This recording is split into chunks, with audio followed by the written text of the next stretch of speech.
ഇതുണ്ടോ, വെള്ളത്തിന് ഞാൻ ഇങ്ങനെ പൈസ ചെലവാക്കിക്കൊണ്ടിരിക്കുകയാണ്. ഇങ്ങനെ പോയാൽ പണിയെടുക്കുന്ന പൈസ മുഴുവൻ വെള്ളം വാങ്ങിച്ച് തീരും. വെള്ളം കുടിക്കാതിരിക്കാനും പറ്റില്ല. ഇവിടെയാണെങ്കിൽ വെള്ളവും എന്താ ചെയ്യാൻ. ഇതുണ്ടോ, ഇത് വിറ്റാമിൻ സി ച്യൂയബിൾ ടാബ്ലറ്റ്. ജോലി കഴിഞ്ഞ് വരുമ്പോ ഞാൻ എന്നും കഴിക്കുന്ന ഇതാണ്. ക്ഷീണം മാറാൻ.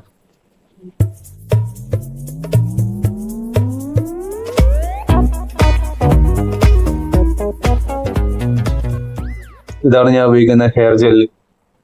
ഇതിന്റെ അവസ്ഥ ഇപ്പൊ ഇതാണ് ഇതിന്റെ അവസ്ഥ. വാങ്ങിക്കണം. തൽക്കാലം നമുക്കിത് നോണ്ടിയെടുക്കാം. ഞാനങ്ങനെ ചീപ്പ് ഉപയോഗിക്കാറില്ല.